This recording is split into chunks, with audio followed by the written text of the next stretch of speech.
이제 오늘부터는 새로운 강의입니다. 신자파와 성혁명 그리고 현대를 분별하는 눈을 갖기 위해서 오늘은 강의를 하게 되는데, 강의 앞서서 제가 죄송한 말씀 드리는 건 성대가 좋지가 않아요. 그래서 선명하게 평소보다 들리지 않을 것 같아요. 근데 왜 선명하게 안 들릴까 했을 때 하나님이 좀 제 목소리를 잠재우신 것 같습니다. 이번에도 제가 캠프 이후로 목소리가 많이 안 좋아졌어요. 성대가 안 좋아지고. 근데 캠프 설교를 들어보니까 프랑스 혁명 얘기를 거의 반을 하더라고요. 이 시대가 얼마나 악한가, 분별해야 되는가, 이것 때문에 반을 얘기하는데, 또 그렇게 얘기하다 보면 이 시대를 보다 보면 목소리가 안 높아질 수가 없습니다. 이 악한 세대를 보면서 외치지 않을 수가 없는데, 오늘은 좀 차분하게 하라고 하나님이 좀 잠재우신 거 아닌가 싶어요. 그래서 오늘은 너무 악한 세대고 우리가 호소하지 않을 수 없고 외치지 않을 수 없는 그 시대 상이지만, 우리가 오늘은 조금 더 냉철하게 우리가 이 세대를 어떻게 알아야 되는가, 이 세계가 얼마나 어려운 환경 가운데 주어진 세계인가, 그거를 분별하면서 오늘날을 이끄는 사상들이 어떻게 성을 해체하고 전통적 권위를 다 타파시키고 있는가, 이걸 함께 살펴보면 좋을 것 같습니다. 제가 원래는 이 강의를 한 5주 강의를 예상했는데 준비하다 보니까 5주는 도저히 안 될 것 같고요. 어떻게 지금 이 세대를 5주 안에 다 정리하겠어요. 그래서 못해도 7주, 8주, 어쩌면 더 갈지도 모릅니다. 근데 이 시간만큼은 어려운 내용이라 할지라도 꼭 알아야 될 내용이에요. 그래서 집중해 주시면서 함께 이 세대를 알아가고 함께 필기하시면서 따라오면 좋을 것 같아요. 그래서 이번에도 강의의 주 교재가 있는데요. 제가 원래는 책을 읽으면서 꼭 한번 해보고 싶다고 하는 책이 미국의 칼 트루먼이라고 신학자가 있습니다. 원래 이 책의 제목이 신자파의 성혁명과 성정치화인데, 보시는 바와 같이 두꺼워요. 책이 두껍고 사실 신학자의 책인데 철학책 같습니다, 이 책은. 그래서 소화하기가 굉장히 어려워요. 그래서 원래도 이 책을 가지고 한번 나누고 싶다 했는데 너무 어렵다가 감사하게도 이 저자가 동일한 내용을 요약본은 아니려고 하지만 요약본처럼 비교적 얇은 책을 냈어요. 그래서 이게 이상한 신세계, 이번 강의 주제입니다. 근데 내용은 사실상 같은 결의 내용이고, 오늘날의 성운동과 성혁명, 흔히 우리가 말하는 68혁명부터 우리 현대에서는 1960년대부터 이루어진 그 성혁명이 어떻게 오늘날 한국 문화에도 미치게 되었는가, 이런 관점으로 함께 공부를 해볼 거고요. 그런 점에서 다양한 책들도 있는데, 제가 보니까 5년 전에 동성애에 대한 책을 썼더라고요. 그때 그 이후에도 제가 동성애나 이런 현대 사상에 대한 많은 칼럼도 쓰고 있을 때 그때 좀 많이 참고했던 책이 이 책입니다. 이따가도 강의 중간에 한번 언급하겠지만 글로벌 성혁명이라고 하는 좋은 책이 있는데, 이 사람은 카톨릭 쪽에 있는 사람이고 사회학자예요. 그래서 이런 여러 책들을 제가 잘 정리해가지고 우리가 꼭 알아야 되는 수준 안에서 성혁명이 어떤 사회적 물결을 만들고 있는가, 그 내용을 우리가 함께 앞으로 살펴보도록 하겠습니다. 먼저 한번 내용을 살펴보자면, 앞으로 우리가 핵심적으로 삼을 그 책의 주제죠. 이상한 신세계. 참 이해할 수 없는 신세계입니다, 지금은. 이 신세계가 어떤 영향을 만들고 있는가를 앞으로 살펴보도록 할게요. 자, 첫 번째 1강의 주제가 뭐냐? 주제가 이겁니다. 이상한 신세계에 오신 것을 환영합니다. 우리가 원하든 원하지 않든 간에 우리는 이 이상한 사회를 살고 있습니다. 이전에는 이해도 할 수 없는 일들이 벌어지고 있고, 젊은 사람들은 그거를 문화라고 말하고 있고, 이걸 왜 존중해주지 않느냐고, 존중해주지 않으면 그건 잘못된 것이라고 말하는 이상한 세계가 됐어요. 그래서 우리가 이 이상한 신세계에 살고 있을 때 단순하게 왜 저러는 것들이야 라고 하는 게 아니라, 이제는 우리가 이 세대를 정확하게 파악해야 됩니다. 이 세대를 본받지 않고 단절되는 거 중요합니다. 근데 단절되는 것에서 더 나아가서 이제는 교회적으로 많은 대책과 대응이 있어야 됩니다. 지혜롭게 그걸 판단하고 분별해서 이제는 이 세대의 물결로부터 우리가 벗어나는 건 당연한 것이고, 거룩한 파장을 만들어내야 되는 거예요. 거룩한 물결을 우리가 만들어내면서 우리가 내야 될 성경적인 가치관이 무엇이고, 그걸 이 사회 가운데 어떻게 변화되게 할 것인가, 이거에 주목하고 싶은 마음이 있습니다. 그래서 저와 여러분이 이번 강의에서는 꼭 그런 결단과 각오가 있어야 되고요. 그런 점에 있어서 잘 배워야 됩니다. 잘 알아야 우리가 잘 대응을 하지, 알지 못하면서 그냥 그거 다 잘못된 거잖아 라고 할 때는 좋은 대안이 안 나옵니다. 하나님의 군사들은 늘 하나님의 말씀으로 무장을 해야 되고 성령의 능력에 힘을 입어야 됩니다. 그런 점에 있어서 잘 배우시고 기도하면서 말씀에 전념하면서 우리가 거룩한 운동이 이루어져야 된다는 거, 그걸 꼭 기억하시면 좋을 것 같아요. 철학적으로는 세상을 바라보는 그 안목을 얘기할 때 크게 두 가지를 이야기합니다.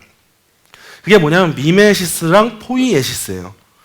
세계에 대해서 이해를 하는 두 가지 방식 중에 하나예요. 먼저 앞에 보시는 것처럼 미메시스라고 하는 건요, 세상에는 주어진 질서와 주어진 의미가 있다라고 보는 관점이에요. 이게 철학 용어입니다.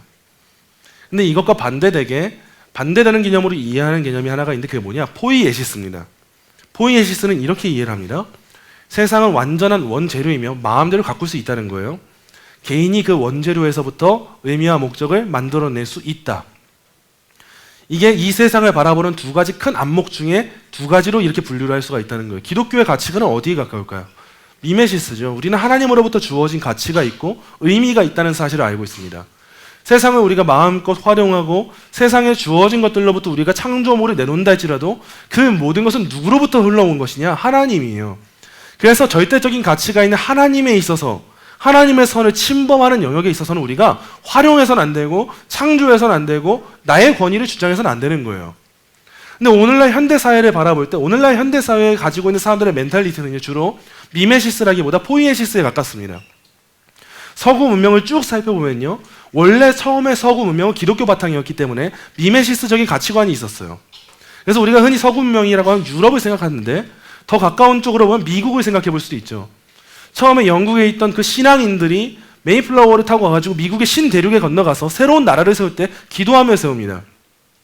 그러면서 하나님이 이 나라를 세우셨고 주인이다라고 하는 사실을 가치관으로 내세우고 항상 어떤 것을 강조하냐? 천부 인권 사상을 강조합니다.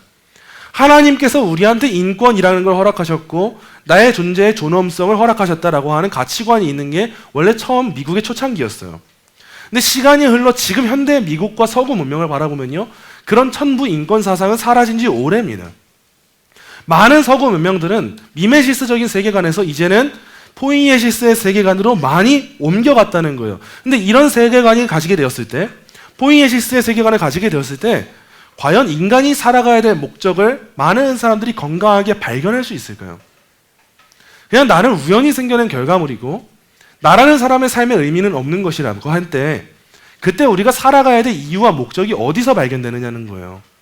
왜 그렇게 현대인들이 많이 마약에 의존하고 살아가고 있을까요? 왜 이렇게 많은 현대인들이 스스로의 생명을 가치 없게 여기고 있을까요? 왜 이렇게 많은 현대인들이 자존감이 바닥을 치고 있을까 했을 때 그 이유가 어디서 나오냐면 사실상 근본적으로는 나라는 존재에 대한 가치관을 하나님께로부터 발견하지 못했기 때문이라는 거예요. 그런데도 지금 이 세대의 방향은 이렇게 가고 있다는 거예요. 왜 그럴까를 한번 생각해 볼까요? 한번 생각해 보자면 서구 문명이 주로 농경사회였던 때가 있습니다. 흔히 중세시대 때. 그때만 해도 항상 모든 사람들은 농사를 하면서 상업활동을 하곤 했어요. 근데 당시의 농업기술은요, 오늘날의 기준으로 보면 상대적으로 많이 미발달한 수준이었죠. 오늘날처럼 뭐 농약이 있긴 했나요? 뭐가 있었나요? 스프링클러가 있었나요? 뭐가 있었나요? 아무것도 없는 거예요. 그래서 농사가 수고할지 수고하지 못할지 어디에 의존해야 되냐?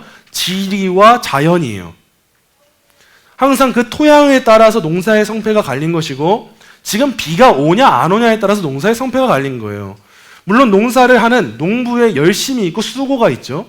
땀으로 막 일구는 게 있어요. 그러나 지리적인 문제와 계절적인 문제, 상황적인 문제, 날씨의 문제, 그 외적으로 주어지는 문제가 해결되지 못하면요. 사실 농사는 성공할 수가 없었습니다. 농부의 개인의 능력으로 어떤 대단한 농작물을 만들어낼 수가 없었다는 거예요. 그건요, 많은 사람의 경우에 어떤 경우까지 이어지냐? 내 스스로의 힘으로 나의 생명을 유지할 수 없구나라고 하는 사상 체계가 사람들한테 자리 잡게 되는 거예요. 그래서 왜 그리스 로마 신화마다 왜 자연의 신들이 발달합니까? 왜냐하면 그 자연이라는 것은 내 뜻대로 할 수가 없는 영역이었거든요. 왜 많은 사람들이 자신의 악함 가운데 자신의 생명을 보존해 줄 수 있는 그 신들을 찾아가고 신전을 세웠을까요? 그 이유는 뭐냐면 생명이라고 하는 것이 의학이 발달하지 않았을 때 내 힘으로 내 능력으로 가질 수 없는 거다라고 하는 생각이 있었기 때문에 고대 중세 유럽 사람들은 그런 신을 따르고 섬기던 거예요. 초대교회 때도 마찬가지죠. 뭐 고린도에 있었던 수많은 우상들, 우리가 보게 되는 초대교회 때 있었던 수많은 우상들이 다 그런 관점에서 나오게 된 거예요. 그런데 이제 점점 사회는 바뀌기 시작합니다. 이전에는 자연과 환경이 나를 지배하고 나의 생명을 좌지우지했다면은 이제는 점점 자연에 대한 권위가 줄어들게 돼요. 농경기술이 점점 발달하면서 출현합니다.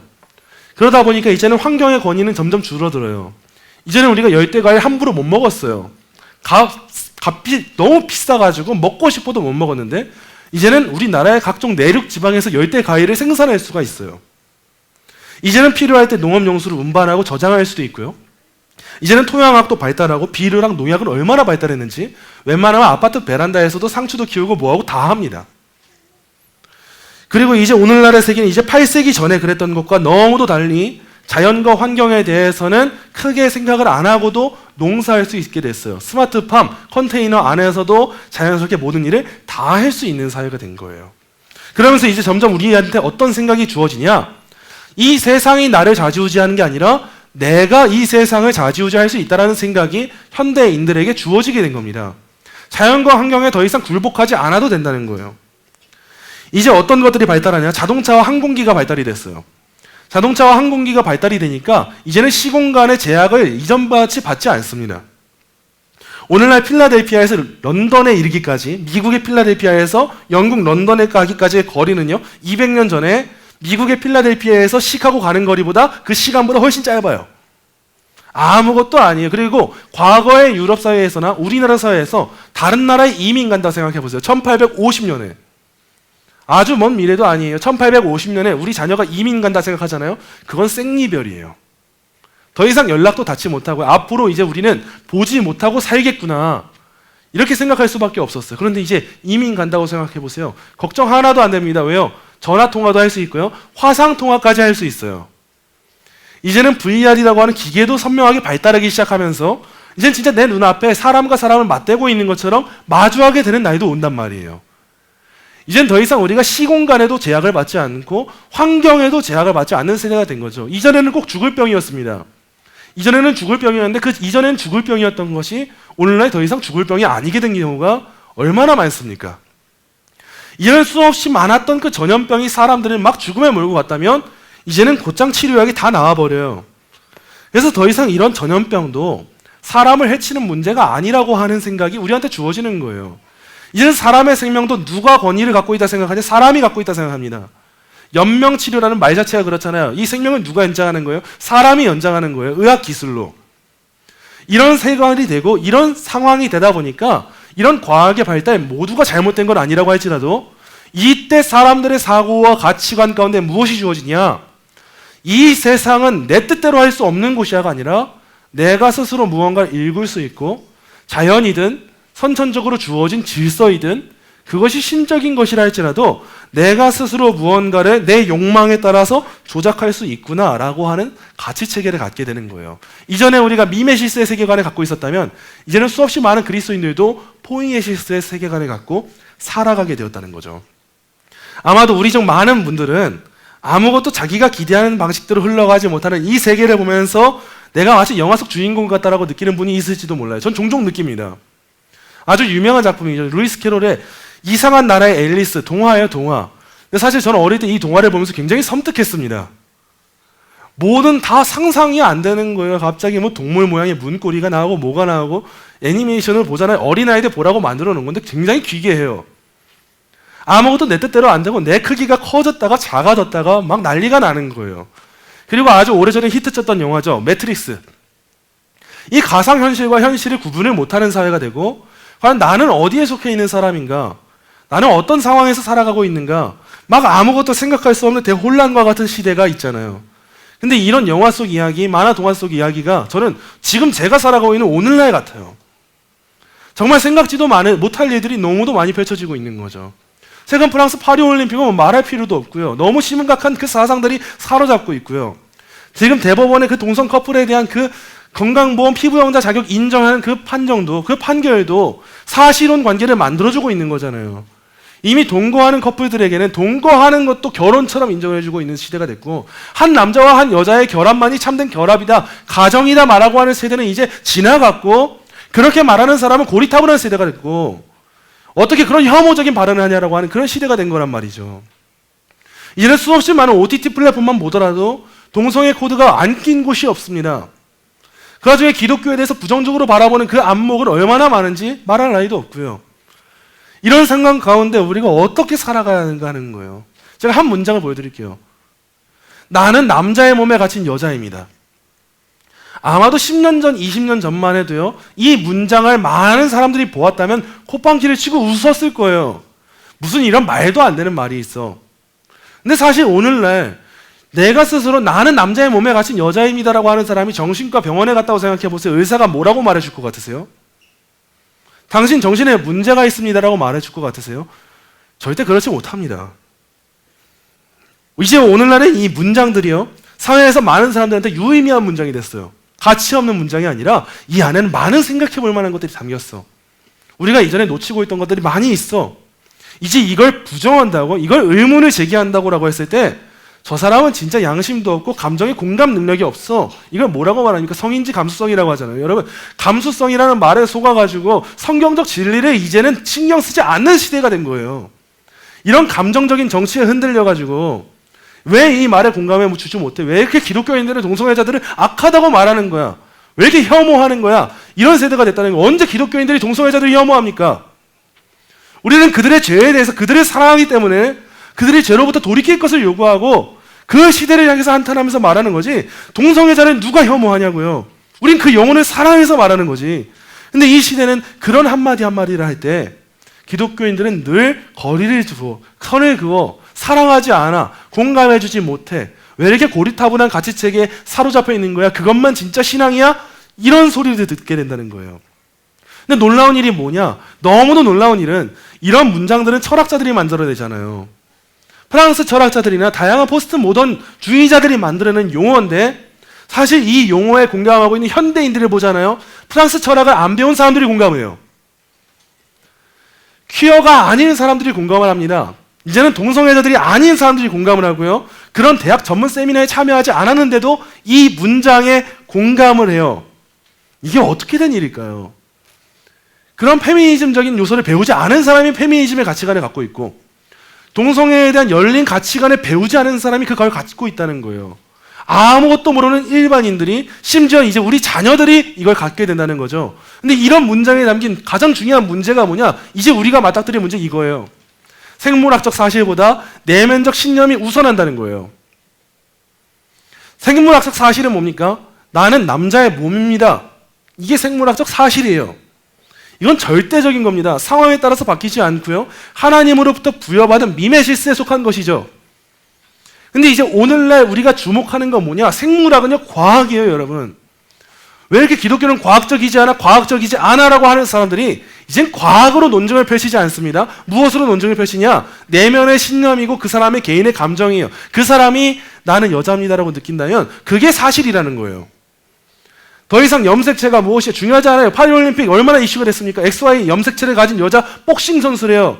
우승을 하고 금메달을 땄단 말이에요. 상대 여자 선수가 맞고 나서 난 태어나서 한 번도 이런 주먹을 맞아본 적이 없다라고 말하고 기권을 했어요. 국제복싱협회에서는 이미 출전 금지를 당했습니다. 성별을 가릴 수 있는 그 염색체, 생물학적인 가치관인 XY가 이미 표기되어 있기 때문에 과학적으로 그렇게 판정이 났기 때문에 그랬는데 파리에서 벌어진 그 올림픽 안에서는 그 사람이 여자라고 느끼고 있다면 그 사람은 여자다라고 하는 가치관이 새겨진 거죠. 이제 오늘날의 사회는 사실에 관심이 없습니다. 팩트는 하나도 중요하지 않아요. 절대적인 건 중요하지 않습니다. 모든 것이 상대적이고 그 사람 개인이 어떤 걸 느끼고 있는가, 어떤 마음 상태인가, 이제는 몸이 어떤가가 중요한 게 아니라 몸과 연관된 마음이 어떤가, 그게 중요한 시대가 되었다는 거예요. 그래서 제가 지금 제 마음이 저를 여자라고 느끼고 있다면 제가 어떤 건장한 체격을 가졌건 목소리가 어떻건 중요하지 않아요. 여러분이 저를 여자로 봐주지 않는다면 여러분은 혐오주의자예요. 그런 사회가 오늘날 되었다는 거예요. 여러분, 오늘날 사회가 그렇습니다. 과거에 완벽한 미덕이었던 것들, 너무도 선명했던 가치들, 한 남자와 한 여자가 만나서 결혼할 수 있다, 결혼은 그렇게 한 쌍만 하는 거다, 이제 이렇게 말하는 사람들은요 맨날 비판만 하는 사람들이고 악덕한 사람들이에요. 우리가 이제는 그저께까지도 의심할 수 없는 정설로 믿었던 것들, 그것들이 이제는 위험하고 광적인 과격 집단만 옹호하는 이론이 됩니다. 이제 기독교는 이단적인 광적인 그런 집단이 되었다는 거예요. 여러분, 이런 이상한 신사기에 오신 것을 환영합니다. 저와 여러분이 지금 이 세계에 살고 있는 거예요. 이런 세계에 살고 있는데 그냥 나는 괜찮으니까, 우리 애는 아니니까. 여러분, 이제 이거는 너무도 무책임해 보이는 말이에요. 이제 우리 이 세계를 알아야 되고요, 이 세계가 얼마나 혼잡하고 복잡한지를 알게 되었다면 이제 우리 교회에서도 이것과 맞서 싸울 수 있는 인재들이 나와야 되는 거예요. 우리가 한국 교회가 너무 그걸 놓쳤습니다. 개인의 신앙의 열심을 너무 추구했는데 그건 너무도 좋은 거지만 우리 교회 안에서 이 세상을 바꿀 수 있는, 빛과 소금의 역할을 할 수 있는 그 어린 아이들을 양성했어야 되는데 그 부분은 너무도 많이 놓친 거죠. 그래서 오늘날의 대학가를 보면은 이런 사상과 물결에 휩싸인 사람들이 대학 교수진으로 다 자리를 잡고 있어요. 그래서 뭣도 모르는 20살의 대학을 가고 보면은 아무렇지도 않게 깨어있고 정의를 추구하는 마음이 얼마나 불붙습니까? 모든 권력 구조는 다 잘못된 것 같고 젊을 때 그런 마음 가지잖아요. 그때 학생들에게 동아리에서 이런 가치관을 갈려줄 때 여자라고 왜 그렇게 살아야 돼? 남자라고 무조건 그렇게 하는 건 아니야. 이런 가치관을 심어줄 때 이제 우리나라가 어떻게 되겠냐는 거예요. 그래서 이제 우리가 이걸 알아야 되고 이걸 배워야 되는 겁니다. 그래서 우리 교회도 이걸 이제 선명하게 이해하고 선명하게 이제 그럼 우리 교회가 어떤 역할을 감당해야 될까? 하나님이 이 시대 가운데 아무도 주목하지 않고 있는 이런 영역을 우리 교회한테 깨닫게 하신 이유가 무엇일까? 왜 우리 교회가 더 바른 진리를 수호해야 되고 왜 하나님 우리한테 바른 진리를 듣게 하셨을까 했을 때 이제 우리의 사명이 무엇인가를 저와 여러분이 꼭 발견하셔야 됩니다. 이제 우리가 이러한 것과 관련된 이 역사를 만들었던 성혁명에 대해서 살펴볼 거예요. 다양한 혁명들이 이 세상에 있습니다. 여러분, 혁명은 개혁과 다릅니다.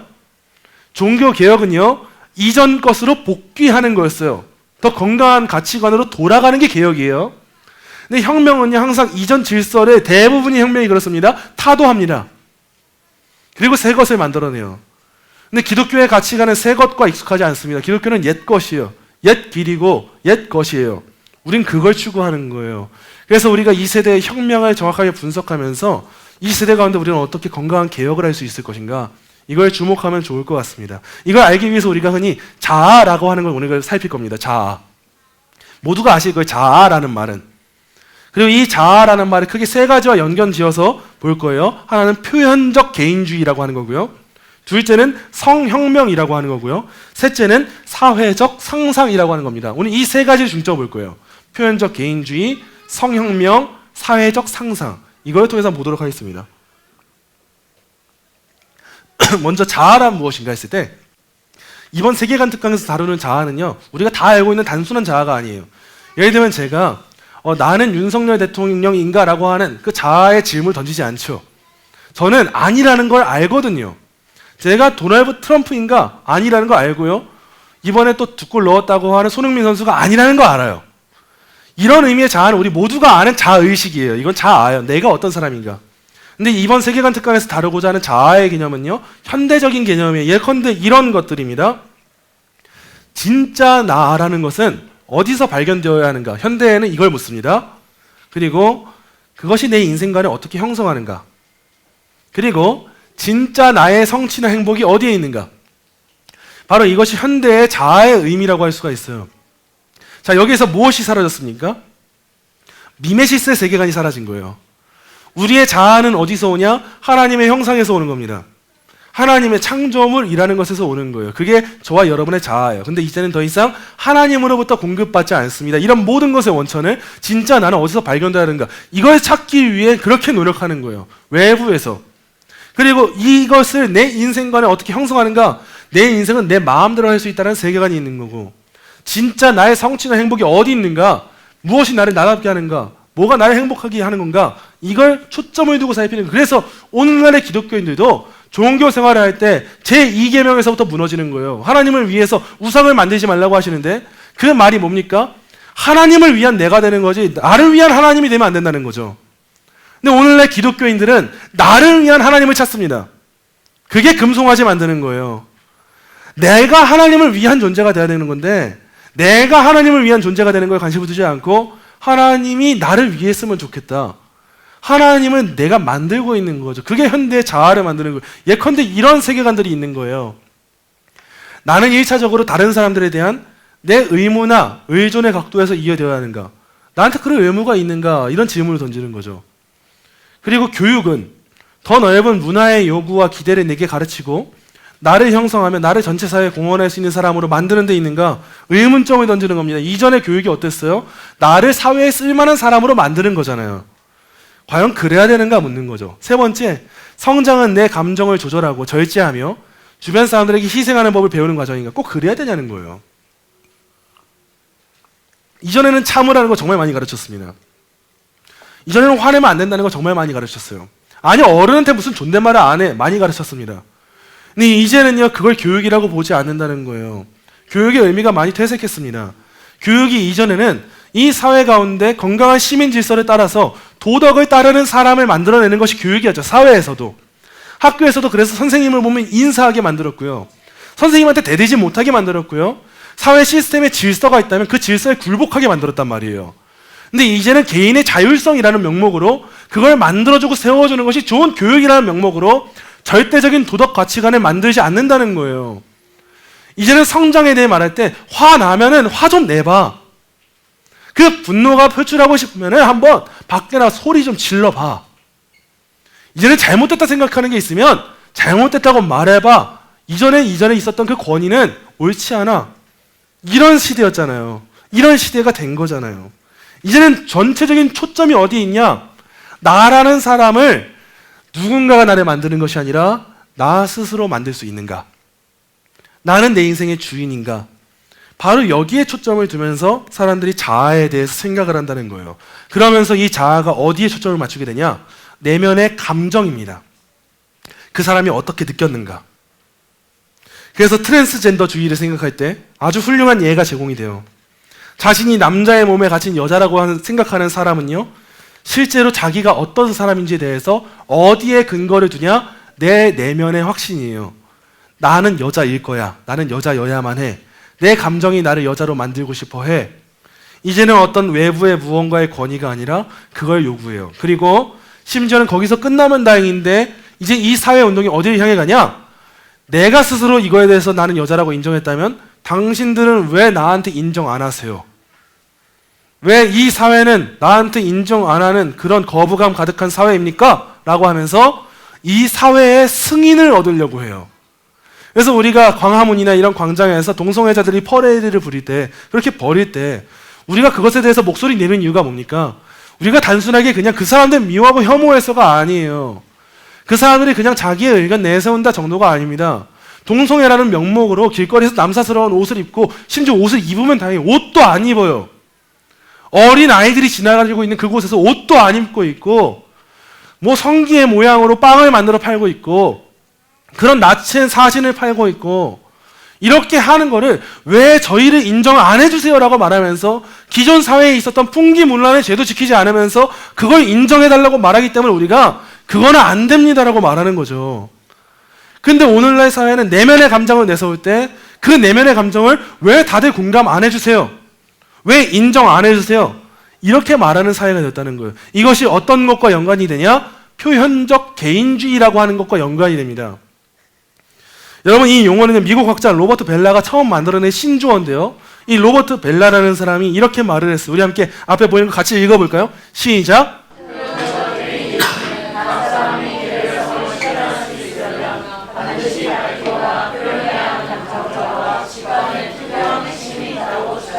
네, 여러분, 핵심이 뭐냐 했을 때 표현적 개인주의가 오늘날의 이 사상이라고 볼 수가 있는데 무엇이냐? 초점, 오늘날 사람들은요, 각 사람의 개별성을 실현하는 걸 굉장히 중요하게 여깁니다. 내가 하나님 앞에 하나님의 뜻대로 어떻게 살아야 되는가가 아니라 나라는 존재는 나의 개별성을 살릴 때 실현되는 거야. 이렇게 보면서 여기에 중점을 두는데 이걸 위해서 무엇을 하냐? 반드시 내 안에 밝히거나 표현해야 되는 감정이나 직관이 있잖아요. 그걸 꼭 해야 되는 거예요. 왜 현대인들이 사이다 발언하는 사람들한테 그렇게 열광합니까? 그렇게 표현하는 걸 좋다고 생각해서 그러는 거예요. 그때 저 사람은 멋있는 사람이다. 자기 소신이 있네. 이제는 커밍아웃 하는 게 두렵지 않은 시대가 됐어요. 2000년대 초반만 하더라도 커밍아웃 했을 때 연예인들이 연예계에서 매장되곤 했습니다. 물론 그렇게 매장하고 그 사람들 다 희생양으로 만드는 것 자체가 좋은 일인가 생각해 볼 필요가 있어요. 그런데 더 안 좋은 일은 무엇이냐? 이제는 커밍아웃이 두렵지 않은 시대가 되었고 커밍아웃 하는 것이 오히려 멋있는 일이 되었다는 거예요. 왜냐? 그 사람은 자기의 개별성을 실현하는 사람이니까. 내 감정과 직관을 아낌없이 말할 수 있는 용기 있는 사람이니까 그렇게 됐다는 거죠. 여러분, 이런 게 표현적 개인주의라는 말이에요. 캐나다의 철학자 중에 유명한 사람이 있어요. 찰스 테일러라고 유명한 사람이 있는데 이 사람도 표현적 개인주의를 굉장히 중요하게 여기면서 진정성의 문화라고 말하면서 이런 말을 했어요. 찰스 테일러가 말한 말이 이런 말입니다. 진정성의 문화는, 이것이 표현적 개인주의와 일치하는 말이에요. 우리 각자가 자신의 인간성을 실현하는 고유의 방식에 있으며 사회나 이전 세대나 종교적 권위나 정치적 권위에 따라 외부에서부터 우리에게 강요된 모범을 따르는데 굴복하는 것과는 대조적으로 자신의 모범을 찾아 삶에서 실행하는 일이 중요하다는 문화다. 이전에는 기존에 있었던 그 권위와 문화와 전통이 굉장히 중요했어요. 근데 이제는 그것들을 깨부수는 것이 진정한 나를 만드는 거야. 이런 개인주의화가 되었다는 거예요. 이게 오늘날 사로잡고 있는 아이덴티티라는 거죠. 요약하자면요, 현대의 자아는요, 자기 내면 감정에 따라서 외부적으로 행동함으로써 자기를 성취합니다. 다시 한번 말씀드릴게요. 내 안에 있는 감정들이 과거에는요, 사회가 보기에 잘못된 거라면 표현을 못했어요. 안 했고요. 그걸 안 하는 게 참 사람이다라고 교육을 했고요. 근데 이제는 내 내면에 감정이 있다면 그걸 표현하는 게 진짜 너를 찾는 거야 라고 말하니까 애들이 싸가지가 없어지죠. 어른을 공경하는 법을 못 배우죠. 교육에 임하는 법을 못 배우죠. 성경적 질서에 따라 사는 법을 못 배우죠. 왜냐하면 이제는 내가 아니라고 생각하는 것이 가장 큰 권위가 있어야 되니까요. 이제는 누군가가 자기의 개인적 생활 방식을 선택하는 것을 비판하는 일에 대해서 사회가 갈수록 민감해지는 현상이 보여집니다. 그 사람 개인의 삶인데 왜 그렇게 개입해? 누가 뭐라고 평가할 수 있을까? 굉장히 민감하게 행동해요, 사람들이. 이렇게 갈 때 각 사람이 스스로 선택하는 방식에 따라서 자유롭게 삶을 살 수 있는 문화와 가치관이 이 사회에 만연해집니다. 그 사람은 그렇게 사는 거, 멋있는 삶이네. 나는 그렇게 안 살더라도 그렇게 살아갈 수 있지. 그 사람이 선택한 삶의 방식이지.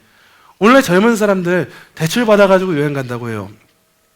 MZ세대들이 그렇게 다 끌어와가지고 그렇게 다 한탕 한 다음에 그렇게 살아간다고 해요. 그리고 그렇게 나를 위해 욜로를 한다고 해요. 그래서 지금 월급 모으면 하나도 안 모은다고 해요. 그리고 나를 위해서 책 읽는 거 당연히 안 하죠. 공부하는 거 안 하죠. 술 먹고 된탕 놀기만 하는 거예요. 클럽만 가고 물란하게 살기만 하는. 근데 이거에 대해서 오늘날 사회는 젊을 때 그렇게 살면 안 돼요. 앞으로 가정도 꾸리고 미래가 있고 노후가 있을 텐데 차근차근 젊을 때부터 재정을 모으면서 잘 관리하고 성실하게 살아야 됩니다. 이것이 이전 세대의 교육이었다면 이제는 이런 교육은 감히 어떤 사람의 인생에 침범하는 교육이 되었다는 거예요.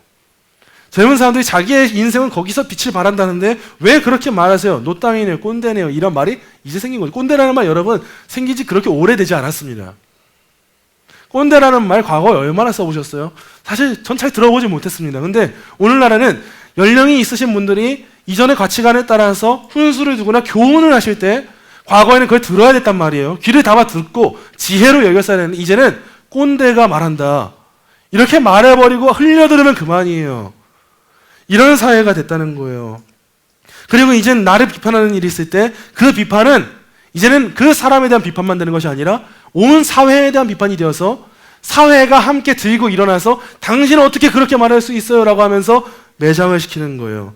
이와 같은 표현적 개인주의는요, 이제 서구 사회에서 발생한 성혁명을 이해할 때 굉장히 기반이 되는 그 배경을 제공해요. 이제 우리가 살펴볼 건 성혁명입니다. 여러분, 성혁명이라고 하는 건요, 1960년대 초기 이후로 서구에서 발생한 성적 태도와 성행동의 급진적, 지속적 변화를 가리키는 말이에요. 어려운 말이지만 성적으로 개방되는 게 이때부터예요, 대부분. 다양하게 요인들이 있었겠죠. 근데 경구 피임약이 개발된 거, 이것도 성혁명에 한몫을 했고요. 인터넷이 발달한 것도 한몫을 했습니다. 분명 성혁명을 위해 특징 짓는 행위들이 있습니다. 예컨대 동성애나 외설물이나 혼외 성관계 이런 것들이 성혁명의 결과물이라고 할 수가 있어요. 그런데 성혁명을 위해 단순하게 이전에 안 했던 사람들이 동성애 하게 됐다. 이전에는 외설물에 빠지지 않았던 사람들이 외설물에 빠지게 됐다. 이전에는 혼외 성관계를 안 하던 사람들이 혼외 성관계를 하게 됐다. 이렇게 행동에만 주목해서 보시면 안 됩니다. 성혁명은 단순하게 성적 윤리에 대한 가치가 기준이 넓어진 거 이걸 의미하는 게 아니에요. 오히려 뭘 의미하냐? 성혁명은요, 전통 윤리의 완전한 타파를 수반합니다. 그냥 동성애를 인정해 주세요. 끝나는 게 아니에요. 동성애 내가 하겠다는데 왜 그러세요가 아니고 내가 외설물 보겠다는데 왜 그러세요? 내가 혼외 성관계 하겠다는데 왜 그러세요? 이게 아니라 이제 이거의 가장 큰 문제가 뭐냐? 성혁명이라고 하는 것이 일어나서 이전에는 할 수 없었던 행동이었는데 하게 됐다가 아니라 더 중요한 게 뭐냐? 이게 정상으로 만들어버려요. 이젠 주류 문화로 만들고 인정해 주길 바랍니다. 동성애라고 하는 것도 전통적인 가정을 만들 수 있는 하나의 개념을 만들어요. 그러니까 동성 커플한테 건강보험 피부양자 자격을 인정하죠. 사실혼 관계를 왜 인정합니까? 사실혼 관계가 인정됐을 때 이제 결혼 관계가 인정 안 되겠습니까? 여러분, 동거하고 있는 사람들한테 결혼한 커플들, 부부들이 겪을 수 있는, 받을 수 있는 혜택을 그대로 누리게 해준다?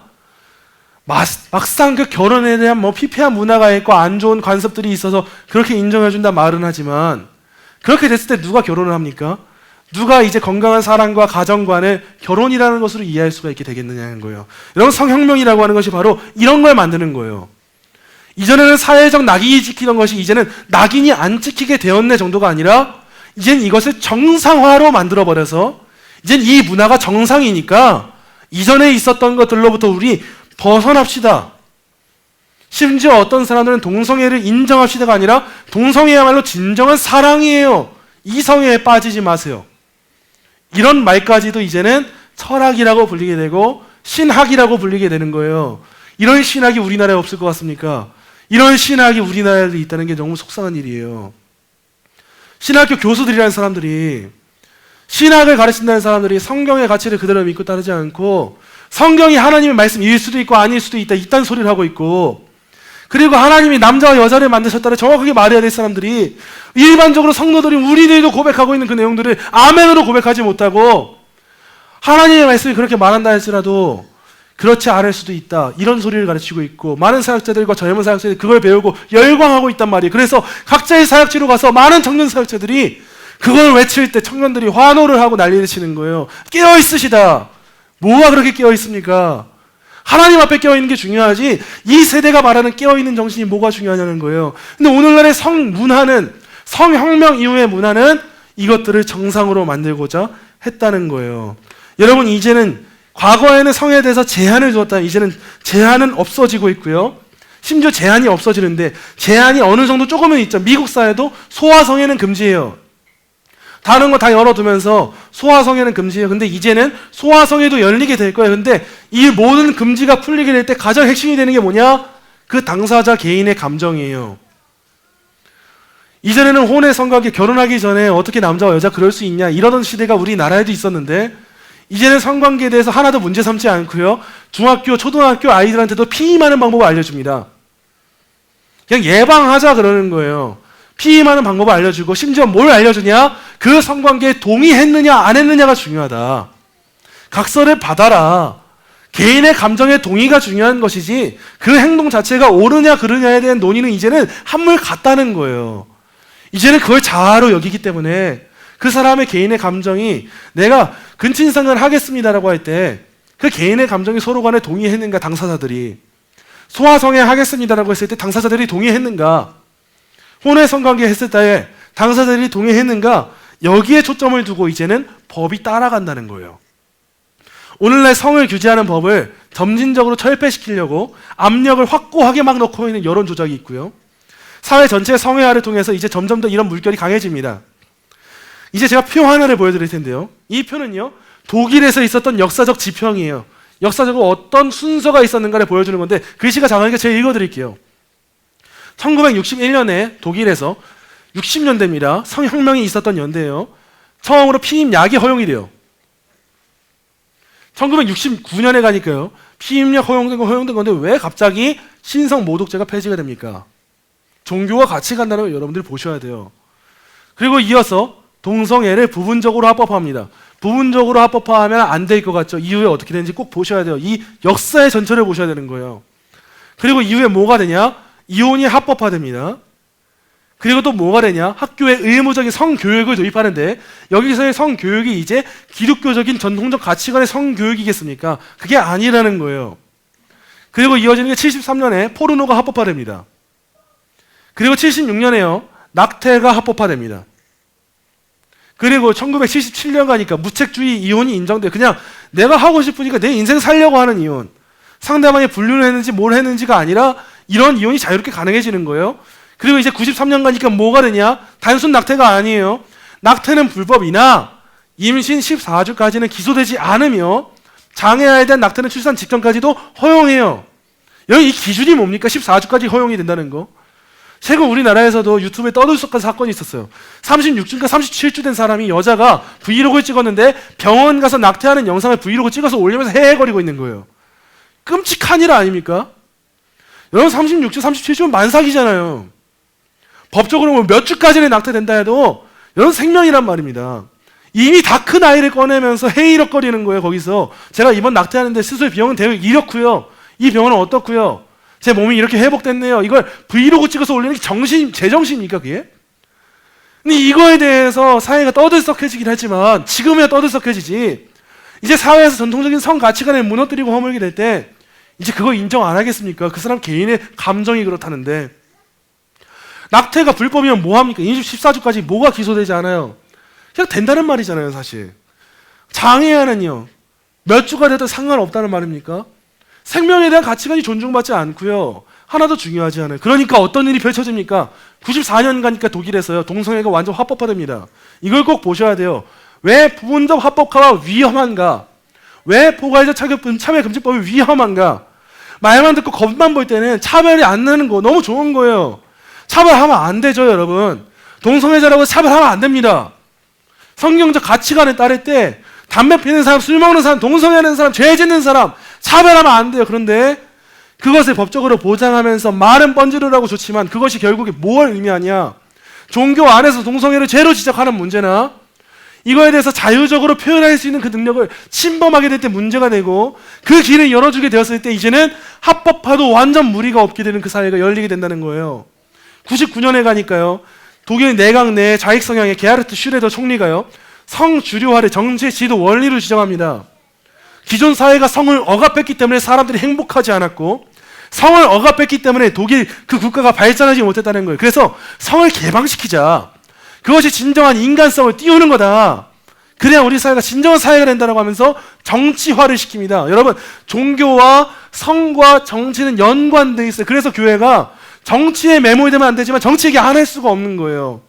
그냥 왜 교회가 정치 얘기하냐? 안타깝죠. 이 시대가 이래서 정치적으로 어떤 법률이 제정되고 그럴 때 교회가 일부분에 대해서는 정확한 분별을 하고 지침을 내려줄 필요가 있는 거예요.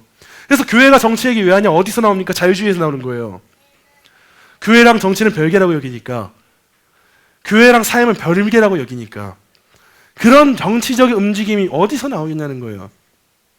2001년에 가니까요. 동성애자들의 시민결합 합법화가 됩니다. 2001년 이어서요. 매춘이 사회보험 수혜 자격이 있는 서비스와 직업으로 인정됩니다. 여러분 유럽에는 매춘이 인정된 나라가 얼마나 많은지 모릅니다. 하나의 직업이에요. 그래서 이 직업으로서 누릴 수 있는 혜택을 다 받고 있단 말이에요.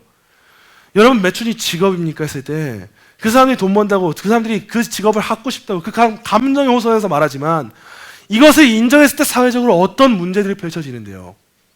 우리가 이걸 알아야 되는 거예요. 2013년 가니까 결혼한 커플들에게 주어지는 세금 혜택을 동성 파트너에게도 동일하게 10년 동안 소급 적용하게 된 거예요. 이 모습을 전체적으로 볼 때 이게 과연 독일만의 이야기입니까? 저는 너무도 깜짝 놀랐어요. 연구하면서. 우리나라와 너무 똑같은 거예요. 우리나라가 앞으로 나아갈 방향이 어떨까가 너무 선명하게 보이는 거죠. 우리는 이때 뭘 해야겠습니까? 그냥 교회에 와서 마음 편하게 찬양하고 기도하는 거 거기서 끝나면 되는 게 아니라는 거예요. 적어도 우리 교회는 이제 알아야 됩니다. 이걸 알아야 되고 성행명이 어떤 일을 만들었는가, 오늘날 이루어지는 그 작은 현상들이 어떤 사상에서 나온 것들인가를 분별해야 우리 자녀들에게도 그렇고 내가 있는 자리에서도 그렇고 건강한 하나님이 맡기신 사명을 감당할 수가 있다는 거예요. 자, 왜 우리는 자신이 행동하는 방식을 생각할까 한번 생각해 보세요. 사실상요, 나는 남자의 몸에 갇힌 여자입니다. 아까 보여드렸던 그 문장은요, 철학자가 아니어도 오늘날 사람들은 다 이해합니다. 다 동의를 해요, 젊은 사람들. 그리고 우리의 이웃들이나 길거리에서 마주치는 사람, 정치적으로 계산이 없는 사람, 프랑스 철학 모르는 사람 상관없습니다. 지금 대학가에 있는 20대 청년들에게 가서 물으면은 나름 납득하고 인정한다고 할 거예요. 어떻게 이렇게 이상한 말들이 우리 문화에서 아무렇지도 않게 공통적으로 널리 통용되게 되었을까요? 이 문제를 다루려고 하면 이제 사회적 상상이라고 하는 걸 다뤄야 돼요. 아까 소개해드렸던 찰스 테일러라고 하는 사람이 사회적 상상이라는 것이 무엇인가에 이렇게 말을 했어요. 자, 내가 상상에 대해 이야기하는 이유는 내가 일반인이 자신의 사회적 환경을 상상하는 방식과 관련된 이야기가 있기 때문이요. 이거 집중 안 하셔도 됩니다. 여기는 이 상상은 종종 이론적 용어로 표현되지 않고 심상과 이야기와 전설적으로 전달되기 때문에 이제부터 중요합니다. 하지만 이론은 소수가 소유하는 것이 종종 사실이죠. 여러분 동성애자와 관련된 성정치와 관련된 이론은요, 그 철학 세계는요 소수가 갖고 있어요. 엘리트층이. 학문 영역에 있는 교수들이 알고 있죠, 일반적으로. 우리가 일반적으로 모릅니다. 그런데 흥미로운 게 뭐냐? 사회적 상상에서 흥미로운 것은 비록 사회 전체는 아니어도 많은 사람이 교수가 내세운 걸 스스로가 아무 생각도 안 하면서 갖고 있다는 거예요, 이 나라가. 이 나라에 페미니즘 정치인이 있건 없건, 이 나라의 성혁명을 일으키고자 하는 교수가 있건 없건, 그들이 내세운 논문을 우리는 아무도 안 봤는데 희한하게도 모든 젊은 청년들이 같은 마음을 공유하고 있다는 거예요, 사회적으로. 자, 그리고 사회적 상상은 통상적 관례를 가능하게 하는 통상적 이해요. 널리 공용되는 합법성 의식이다. 희한하게도 나라를 살펴봤더니 어떤 특권 엘리트 계층만 알고 있는 그 학문 영역을 아무것도 모르는 사람들이 함께 공유하고 있더라. 문화가 장역하고 있으면서 배우지 못한 사람들도 함께 그걸 공유하고 있더라. 이걸 어렵게 말한 거예요, 방금 전에.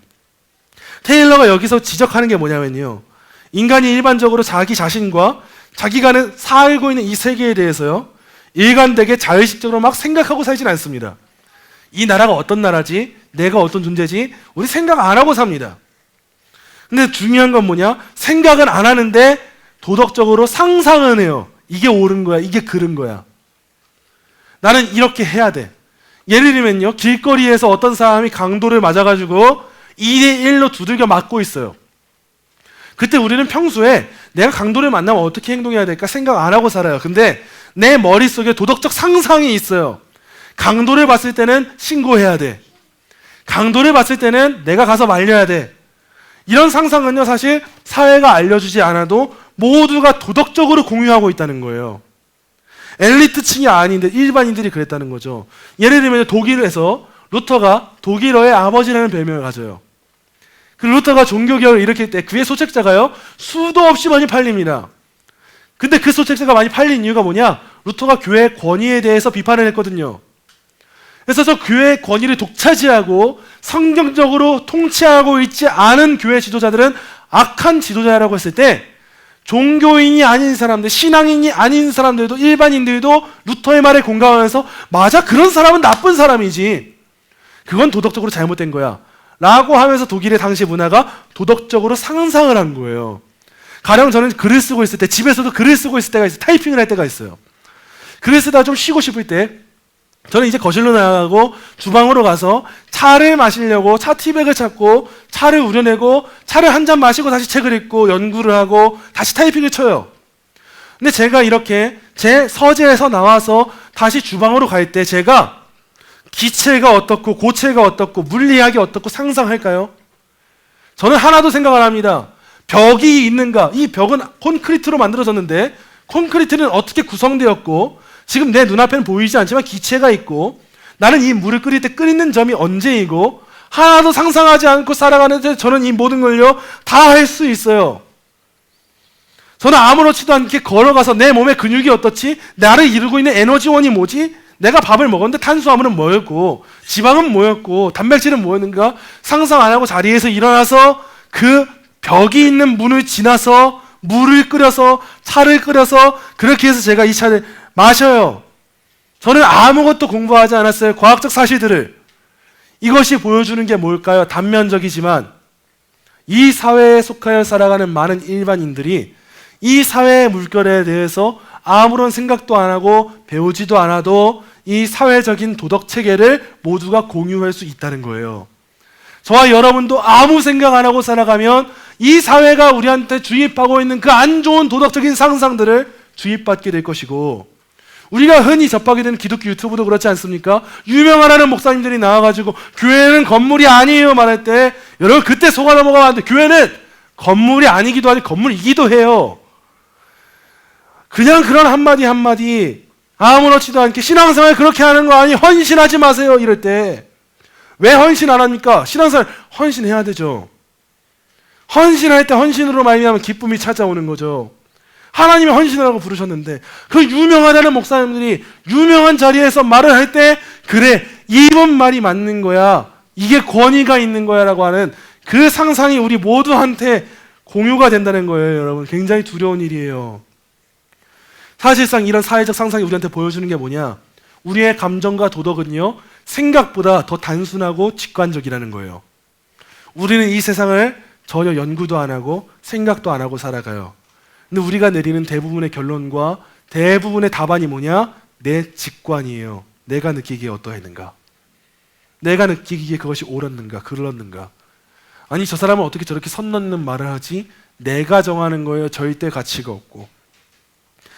여러분 성혁명에 대해서 생각해 보면요. 성혁명은요. 학자들의 연구를 통해서 이루어졌죠.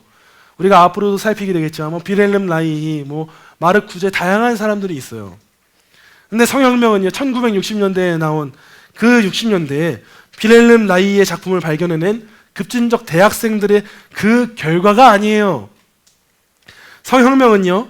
사회가 선거와 관련해서 현재와 같은 방식으로 생각하는 많은 요인들이 합쳐져서 많은 사람들이 공감하게 했고 많은 사람들이 상상하게 했던 그 결과라는 거예요. 경구 피임량 정도는 단순하게 하나의 일환이지 많은 요인들이 복합적으로 우리가 이런 상상을 하도록 만들었다는 거예요. 요약하자면요. 성혁명은요. 유희 활동으로서의 성행위를요.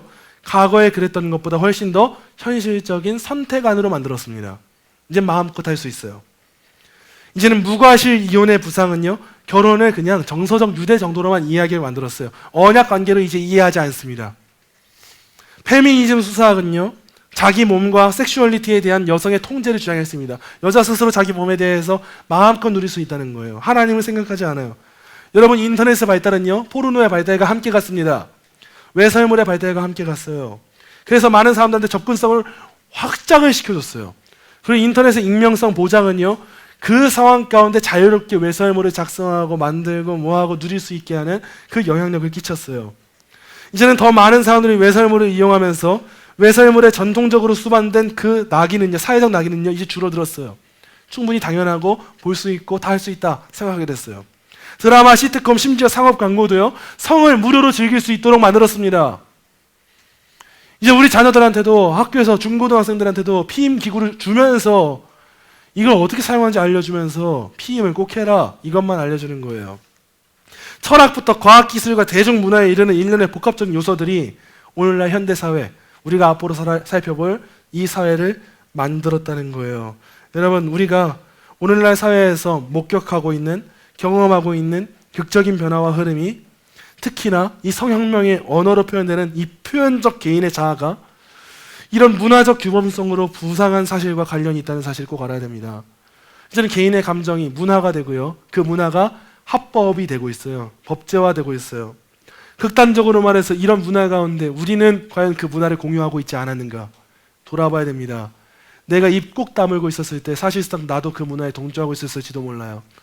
저와 여러분이 이런 세상에 대해서 눈을 뜨고 있지 않았다면 저와 여러분은 어느새 이 사회적 상상의 동기화가 되어서 우리 자녀들에게 우리 교회 안에서 하나님 나라의 가치관이 아니라 이 세상 나라의 가치관을 심어주면서 그래 그것도 맞는 길일지도 몰라. 그것이 옳은 길일지도 몰라. 우리 자녀들에게 절대 너가 하고 싶은 거야 라고 하지 마세요. 하나님이 원하시는 걸 해야 됩니다. 이 사회가 가르쳐주는 방식 너가 즐거운 거야 아니야 하나님이 즐거운 거 해야 되는 거예요. 여러분도 여러분 즐거운 일 하지 마십시오. 하나님이 즐거워하시는 일을 해야 되는 거예요. 저와 여러분의 가치관이 저와 여러분의 감정에서 나오는 것이 아니라 하나님으로부터 나와야만 된다는 거예요.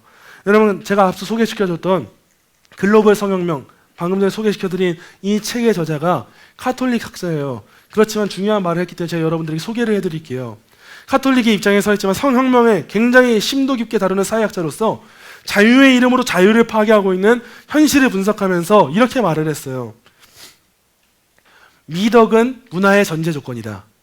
우리는 인류의 번영을 위해 진정한 미덕인 지혜, 정의, 용기, 절제 등을 배워야 한다.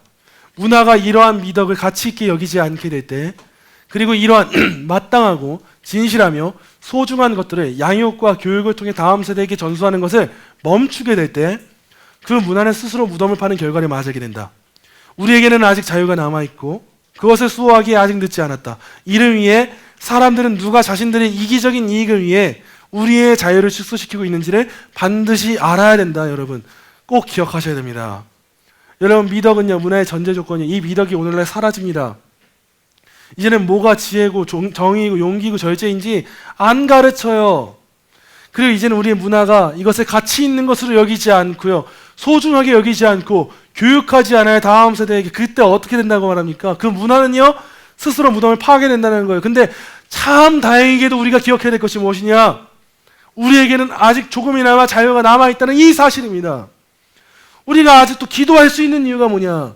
이 나라와 이 나라의 이 세상 모든 민족들의 문화가 무너져 가고 있지만 아직 일부분을 하나님이 보존시켜 주사 무너지지 않은 그 영역이 있다는 거예요. 이렇게 하나님이 우리한테 자유를 주시고 무너지지 않은 영역 주셨을 때 이제 우리가 가져야 될 자세는 이미 늦었다가 아니라 아직 늦지 않았다.